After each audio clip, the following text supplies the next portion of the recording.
परमपूजनीय अण्णास्वामी महाराज यांच्या चरणी सादर साष्टांग दंडवत घालून आजची उत्सव मूर्ती परमपूजनीय आप्पा महाराजांच्या चरणी सादर साष्टांग लोटांगण देऊन इथे उपस्थित असलेले सर्व ज्येष्ठ श्रेष्ठ अभ्यासक, माता भगिनी आणि माझे विद्यार्थी मित्रांनो, आज एका अत्यंत सुंदर आणि पवित्र अशा प्रसंगी आपण इथे एकत्रित झालेलो आहे. आज परमपूजनीय आप्पा महाराजांचा वाढदिवस आहे. खरं सांगायचं म्हणजे वाढदिवस हे सामान्य माणसांचे असतात, पण सद्गुरूंचा वाढदिवस म्हटला की तिथी आज त्या अर्थाने कोणती असो, पण आपल्या सर्वांकरता आपल्या सद्गुरूंचा वाढदिवस म्हटला किती गुरुपौर्णिमा आहे. मला थोडी खंत वाटत होती की यावेळेला आपलं गुरुपौर्णिमेला जाणं, परमपूज्य महाराजांचं दर्शन राहिलं, पण आपल्या मनातली गोष्ट सद्गुरू जाणतात आणि त्यांनी पुन्हा ही संधी उपलब्ध करून दिली. एक अत्यंत आनंदाचा, आज हर्षोल्लासाचा दिवस आहे.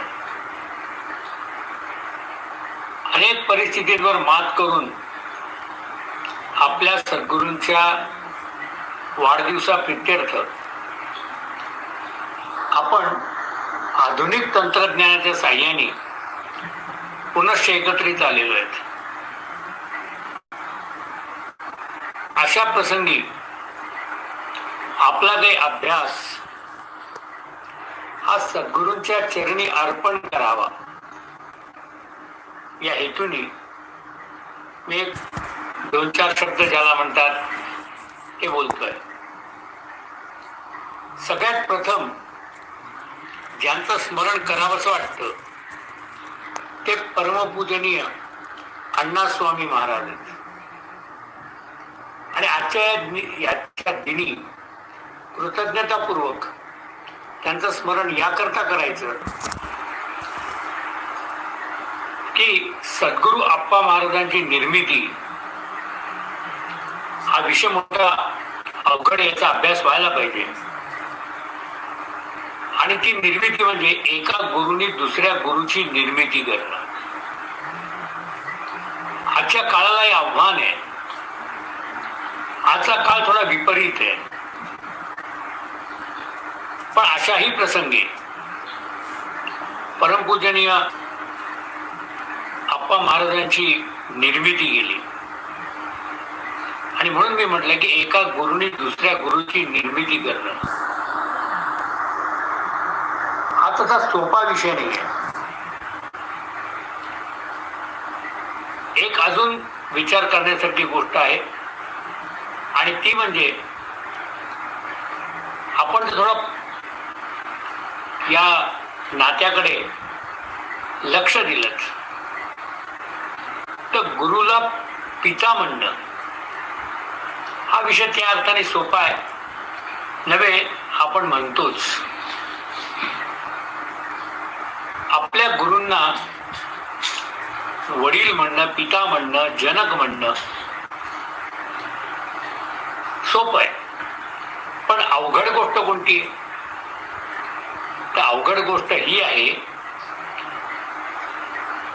की गुरूंच्या बरोबर, वडिलांबरोबर गुरूंसारखं वागणं. आपण आपल्या गुरूंना वडील म्हणतो, पण प्रत्यक्ष जे आपले वडील असतात ते गुरु असतात, तरी सुद्धा गुरु म्हणून त्यांच्याशी व्यवहार करू शकत नाही. हे नातं कठीण आहे. पिता पुत्र नातं जर पाहिलं तर एकच त्याचा कंगोरा सांगता येतो आपल्याला, म्हणजे तो गुरु म्हणून त्यांच्याशी व्यवहार करू शकत नाही. हे नातं कठीण आहे. पिता पुत्र नातं जर पाहिलं तर एकच त्याचा कंगोरा सांगता येतो आपल्याला, म्हणजे तो महत्वाचा आहे आणि तो आजच्या प्रसंगी सांगणं मला गरजेचं आहे. सहसा वाद घालायची जागा जर म्हटलं तर ते वडील असतात. आणि गुरु हा विषय आज्ञापालनाचा आहे. आपणही शिष्य आहोत, आपणही आज्ञा पाळतोच, पण आपल्या आज्ञा पालनामध्ये, हे शिष्य म्हणून आज्ञा पालनामध्ये आणि गुरूंच्या पोटी जन्म घेऊन